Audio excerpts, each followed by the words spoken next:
Cinderella.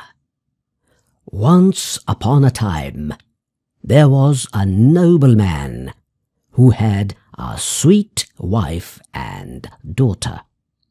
But his wife died, and his second one was horrid.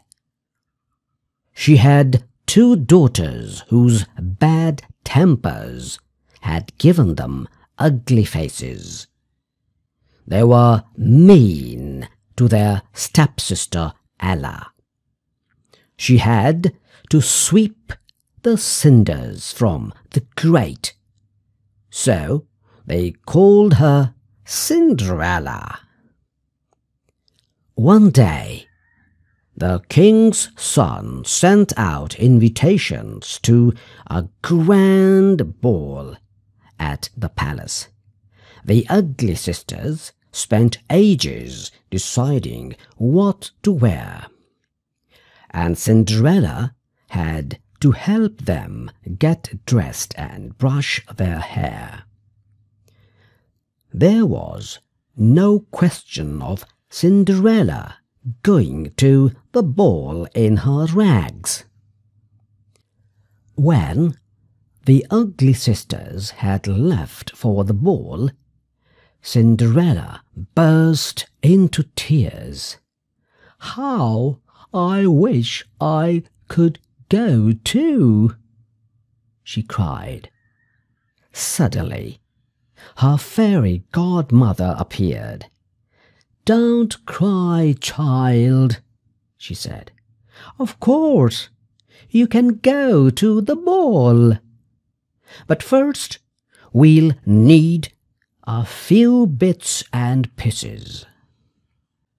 Get me 1 pumpkin, 6 little mice, 1 large rat, and 6 lizards." Well, Cinderella couldn't think how a pumpkin and some animals were going to get her to the ball, but she did as her godmother asked.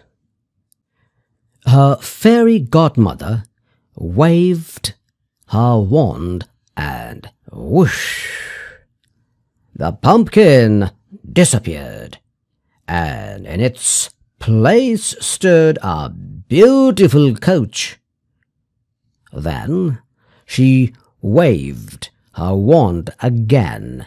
The 6 little mice turned into a team of handsome carriage horses. The rat was soon a rather fat coachman, and the lizards became 6 footmen.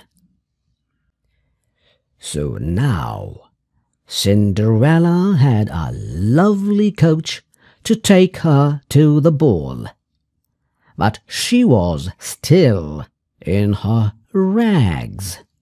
Her godmother smiled and tapped her once with her wand. Immediately, Cinderella was dressed in shimmering gold. "Now off you go," said her godmother. "But remember, at midnight, everything will go back to the way it was. So you must be home before then." Cinderella promised, then stepped into her beautiful coach. The 6 white horses set off toward the king's palace. Everyone at the ball stopped dancing when the mysterious stranger arrived. Cinderella looked so beautiful in her gold dress that everyone thought she was a princess from a foreign country. Even her 2 stepsisters were fooled. The prince was just as curious as everyone else. From the moment Cinderella came into the ballroom, he danced with no one else. By the end of the evening, he was madly in love with his beautiful princess, and he didn't even know her name. And Cinderella was just as much in love with the prince. But as they were dancing, Cinderella suddenly heard the chimes of the palace clock. "Oh no!" she cried. "It must be midnight." Cinderella ran off from the prince, out of the ballroom, and down the palace steps, losing one of her glass slippers along the way. By the time she reached the bottom step, the clock had finished striking 12, and Cinderella was in rags again. The prince ran after Cinderella, but all he found was the beautiful glass slipper from the steps. "Sent out a proclamation," he said. "I will marry the person whose foot fits this slipper. We'll ask every woman in the kingdom to try on the slipper." So the prince went to every house in the kingdom, and soon he came to the house where Cinderella lived with her stepsisters.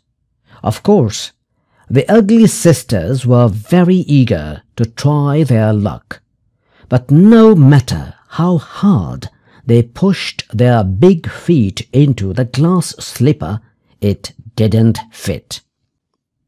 So Cinderella came forward to try on the slipper. To the amazement of her stepsisters, it fitted perfectly. The prince looked up at Cinderella's face and recognized the beautiful princess he had danced with at the ball. So he married Cinderella, and unlike the stepsisters, they lived happily ever after.